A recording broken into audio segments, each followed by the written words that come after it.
Okay, good morning. Week 13.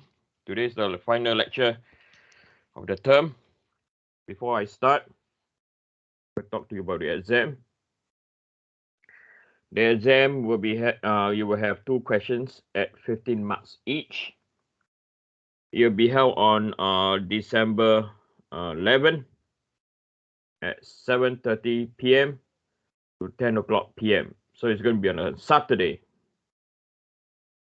45 minutes will be given extra to scan in your answer.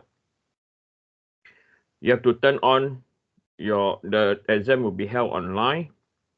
You have to turn on your webcam, okay, throughout the exam. We will not be recording, but myself and the TA will vigilate just to see your face is there. Okay. Anyone, any questions? Anyone regarding the final exam? Okay. I don't hear anything.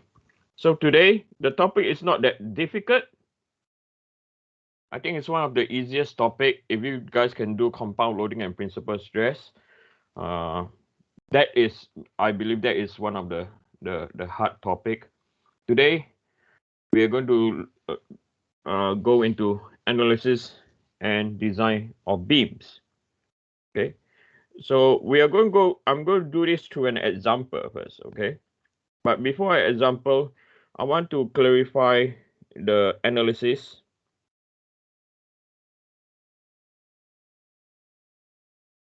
using positive shear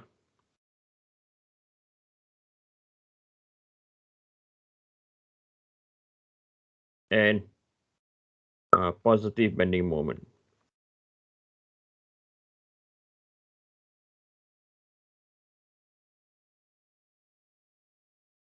So we come across this assumption a lot, as in positive shear and positive bending moment.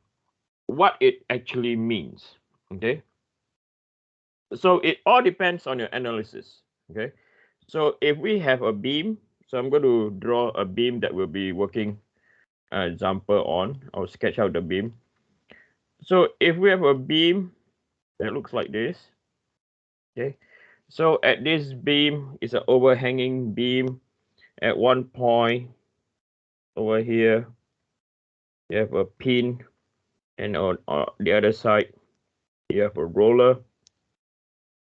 And you're going to call this point A, point B, point C, and point D.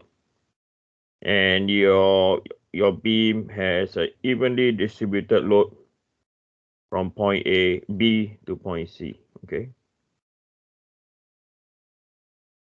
And you also have a load P at either end. Okay? You also have a load P on either end.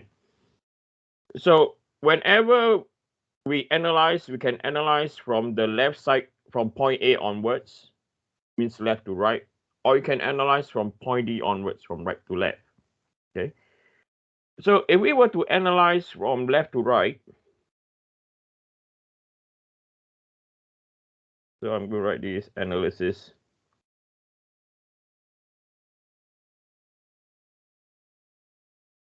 from left to right.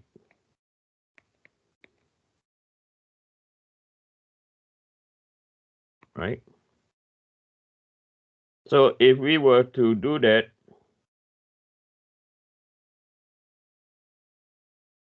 right? So the geometric datum stays on the left hand side. I repeat again, the geometric datum stays on the left hand side. Okay. So this is what we mean by left to right analysis. Okay. So this is our variable x over here. X is any distance along the beam. So when we do this, okay, when we analyze from left to right, positive shear and positive bending moment means the shear force will be assumed to go downwards, and the bending moment will assume to be going anti-clockwise. So this is what we call positive shear and positive bending moment assumption. Okay. Now I'm going to do on the other side. This is just convention that you have to follow. Okay. If we on the other side, we're going to analyze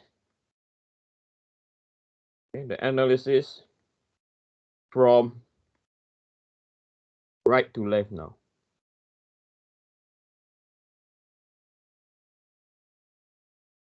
Okay. We are going to do our analysis from right to left. Means the analysis will be going this way now. Geometric datum still sticks on the what? On the left hand side. Okay. So from here to here, this is your distance x. Okay.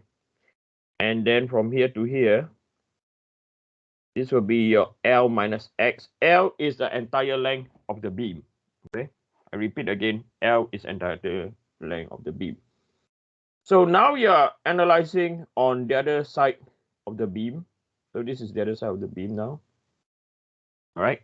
So geometric datum, I repeat again, still stays on the left-hand side of the beam. Okay. Later on, I'll tell you why the geometric datum is always on the left-hand side. You don't move it at all. Okay. I know the textbook, sometimes the solution manual, if you look at different chapters, they will shift it. Don't. You get really confused. Okay. Unless you're mathematically very strong, it's different. So positive shear and positive bending moment, when we analyze from right to left, the shear force will go up and the bending moment will go in a clockwise direction. Okay. So this is what we mean by positive shear and positive bending moment assumption. That's the only thing. Okay. So we are going to apply this analysis, okay, to determine what is our shear force bending moment diagrams and also the shear force and bending moment equation. Okay. So we are going to work onto an example now.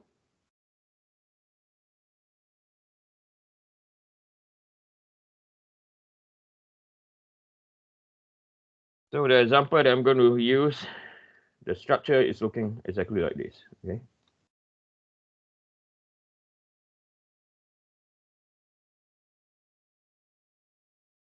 Okay. So this is the structure. So I'm going to put in some geometries. So this is omega Newton per meter. And then the distance from here to here is A, right? And then the distance from here to here will be L minus 2A. And the distance from here to here is A. Okay. The entire beam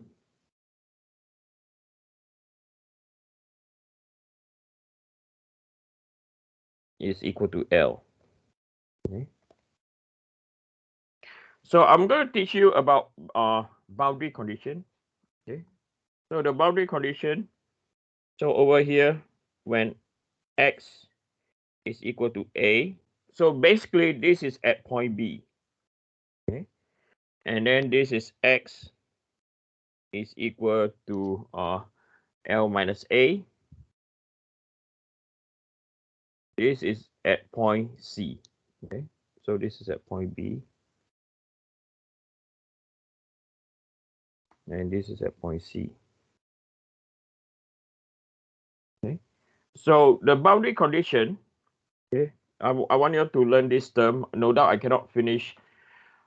I need actually another week, but we don't have another week. I can teach you up to shear force and bending moment diagram. But I want you to remember this, okay?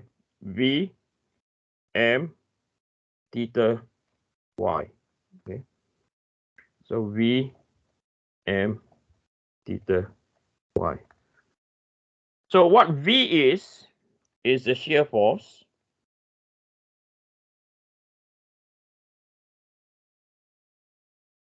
M is bending moment.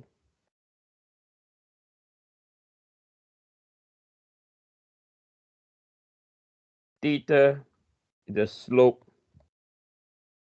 of deflection, which I don't have time to cover this term, and y is the deflection.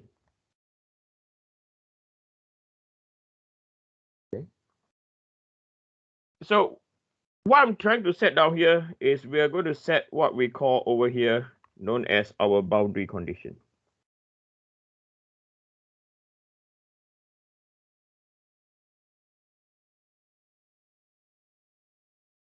Okay.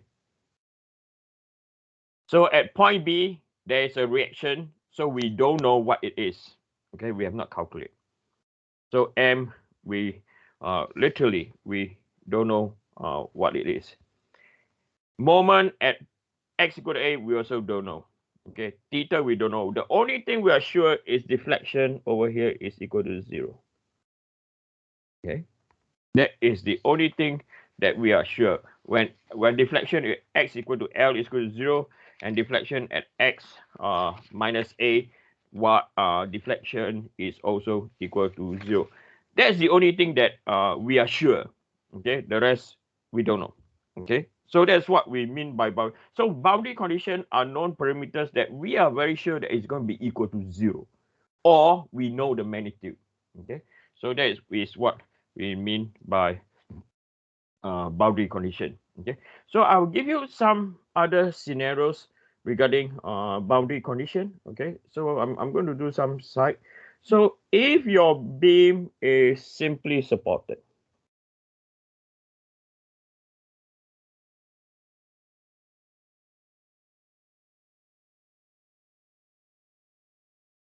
okay, so this is our beam.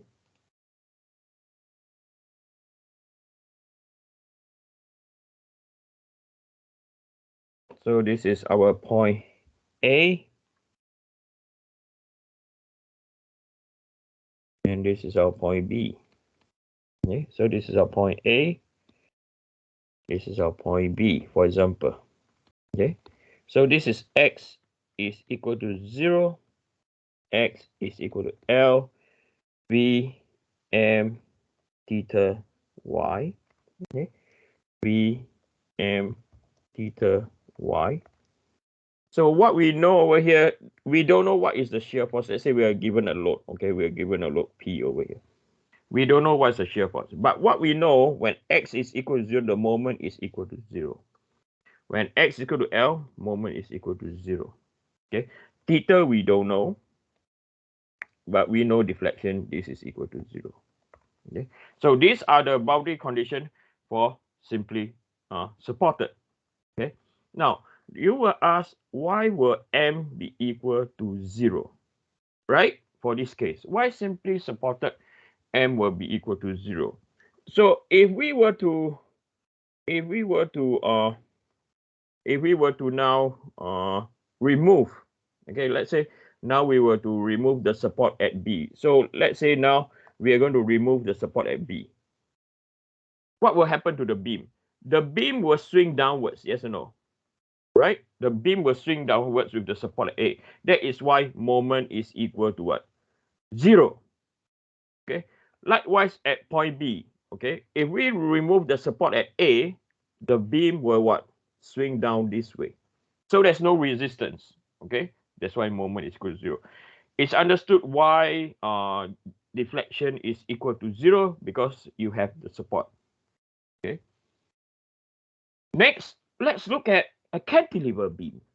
Okay, let's look at a cantilever beam.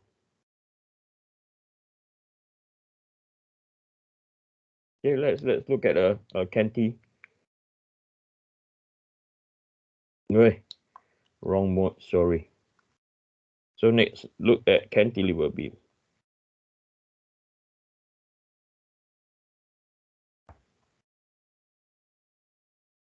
Okay, so next we have a cantilever beam, or built-in.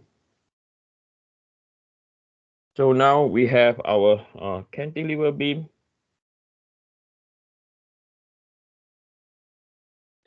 Okay, so this is point A, and then this is point B now. Okay, so this is X is equal to 0, x is equal to L, V